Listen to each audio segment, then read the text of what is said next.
السلام علیکم، میں مسعود حسن بٹ، آپ دیکھ رہے ہیں بی کے نیوز یوٹیوب پر۔ ہمارے چینل کو سبسکرائب کریں، بی کے نیوز پلس ایچ ڈی۔ آپ چلتے ہیں بریکنگ نیوز۔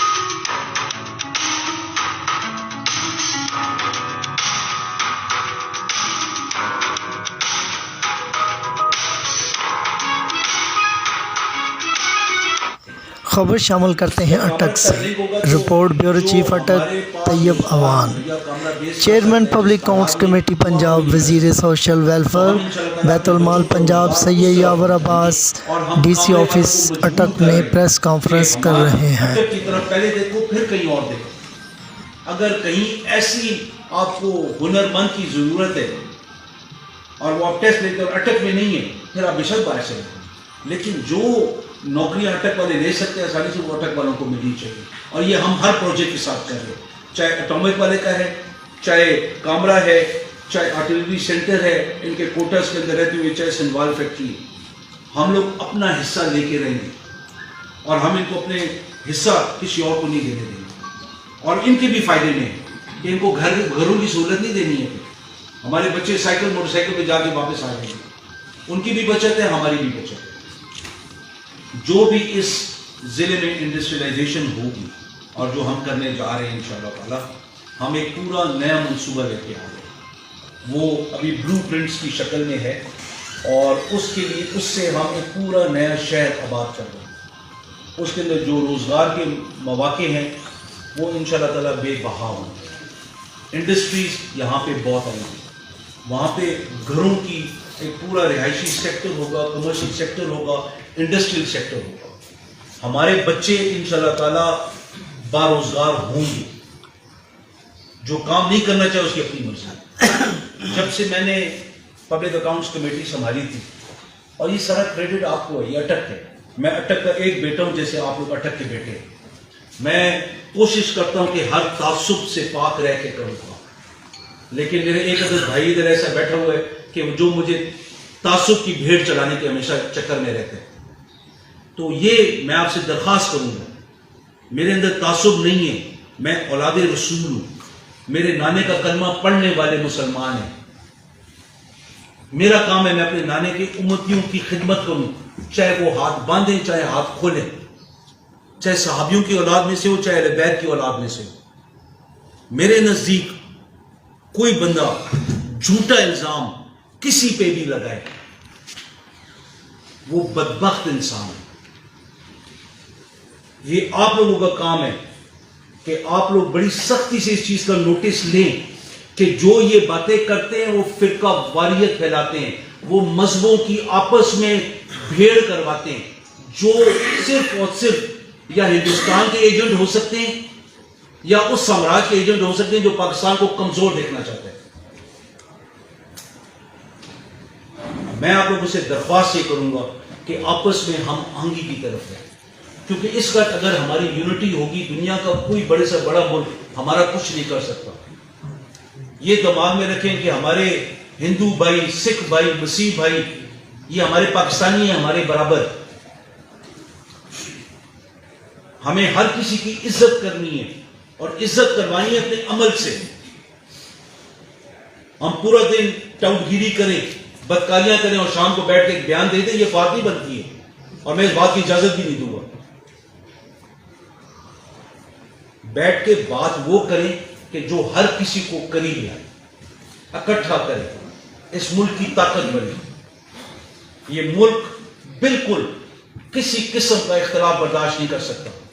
جتنی ہمارے اوپر یلغار ہو رہی ہے، خاص طور یہ 5th جنریشن وارفیئر جو ہو رہی ہے، ہماری نئی نسل کو دیکھیں، ٹک ٹاک، فیس بک ان چکروں میں ڈل رہی ہے۔ میں نے کل اس دن لاہور میں تقریر کر رہا تھا، میں نے کہا کہ ایک لڑکی نے ایسا وہ ایک ٹک ٹاک اسے یا جو بھی اسے ڈالا فیس بک کے اوپر، وہ ایک دم پتہ نہیں 50 لاکھ لوگوں نے دیکھا اور اس کو پسند کیا۔ میں نے کہا اس لڑکی کی خصوصیت کیا ہے؟ کسی کو نہیں پتہ ہے۔ وہ دنیا میں اس نے پاکستان کا نام روشن کیا، ACCA میں فائنینشیل ایگزام کے اندر اس نے ٹاپ کیا ہے، کسی کو نام ہی نہیں پتا ہے اس کا کہ اس نے کیا، اور وہ ٹک ٹاک پر وہ آئی ہے تو سب کو پتا ہے۔ یہ دکھ ہے۔ اگر کہیں میں غلط بات کروں میری اصلاح کریں, کوئی اور بھائی غلط بات کرے اس کو پکڑیں, اس کو بولے میرے بھائی یہ غلط ہے.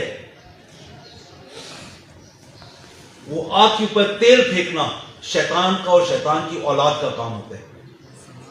تفرقے بازی اور بے تکا کسی کو سپورٹ کرنا, کبھی پردے کے پیچھے رہ کے, کبھی دائیں بائیں دور کھڑے ہو کے, وہ چھپ نہیں سکتے, وہ ہمیں پتہ ہے وہ کون ہے. تو ان کی جو عرصہ دراز سے جو بھی ٹاؤٹ گیری تھی, جو بھی ان کی اس قسم کی سوچ تھی کہ جہاں پہ ہمارے اندر نفرتیں پھیلیں, نفاق ہو, ان کو میں کہہ رہا ہوں کہ دن ختم ہو گئے. ہم ایسی حرکت ہونے نہیں دیں گے. ہم وہ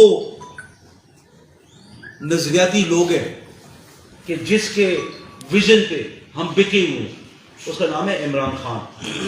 اس کے ویژن پہ اس لیے بکے ہوئے کہ اس کا ویژن قائد اعظم کی محنت کا نتیجہ ہے.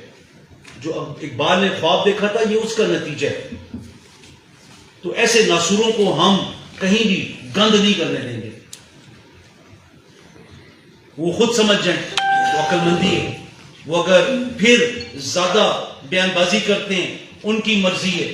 وہ اگر خبریں لکھتے ہیں وہ ان کی مرضی ہے. وہ پروپیگنڈا پھیلاتے ہیں وہ ان کی مرضی ہے. لیکن جو مرضی کر لیں وہ پہچانے گئے. وہ پردے کے پیچھے چھپے ہوئے جو تھے وہ سمجھ آ گئی کون. ان کے دن پر ہے. جتنا بھی اس شہر کے اندر, اس ضلع کے اندر ہم لوگ کر سکیں گے ہم کریں گے. 116 کروڑ روپے کی سڑک زلفی بخاری نے منظور کروائی ہے جو فتح جنگ سے خوشحال گڑھ تک کروائی. آج تک کس نے کروائی؟ وہاں پہ ٹیکنیکل انسٹیٹیوٹ واپس آ رہا ہے جو ختم ہو گیا تھا. یہ کون کروا رہا ہے؟ ٹراما سینٹر فتح جنگ کا. یہاں پہ اسپتال میں آگے ہم نے ایمرجنسی وارڈ پورا الگ کر دیا. اسپتال کے اندر جتنے کام ہو رہے ہیں یہ کون کر رہا ہے؟ یہ ہم اگر میں بولوں کہ یاور بخاری کی ویژن ہے اور یاور بخاری کی محنت اور ذوالفقار بخاری کی محنت ہے, ہم کچھ بھی نہیں ہے بغیر عمران خان کے یا عثمان بزدار کے. ان کی لیڈرشپ کوالٹی ہے جو ہمیں مجبور کرتی ہے کہ ہم اچھی سے اچھی سوچ رکھیں. پبلک اکاؤنٹس کمیٹی کی جب چیئرمینی مجھے ملی تو پبلک اکاؤنٹس کمیٹی ایسی کمیٹی تھی کہ جس کے اندر ہر سیکٹری آتا ضرور تھا لیکن خوف و خطر کے بغیر کہ ہم ہاتھ مروڑ کے ہم بولیں گے ہم آپ کا یہ کام کر دیتے ہیں تو وہ چھوڑ دے گا. اور ہوتا رہا اس سے پہلے جو بھی نام رہے آپ کے سامنے پنجاب کی کارکردگی دکھا دیں. میں وہ چیئرمین ہوں کہ جس نے آئی جی کو پنجاب کی تاریخ میں پہلی دفعہ پبلک اکاؤنٹس کمیٹی میں سامنے لا کے بٹھائے. یہ اٹک کو اعزاز حاصل ہے. جب سے 1977 سے لے کر 2018 کی سپٹمبر تک جو ریکوریز ہوئی ہیں وہ ہیں 12.9 ارب 13 ارب. اور جب سے پاکستان بنے اور 1977 تک 3 کے 4 ارب کر دیں, میں کہتا ہوں 7 ارب کر دیں, اس کو 20 ارب کر دیں ٹوٹل. 73 سال میں 20 ارب کی ریکوریز ہیں ٹوٹل اور 18 سے اوپر نہیں ہے. میں نے 14 مہینے میں 25 ارب کی ریکوری کی. ریکارڈ ہے پاکستان میں پبلک اکاؤنٹس کمیٹی کا.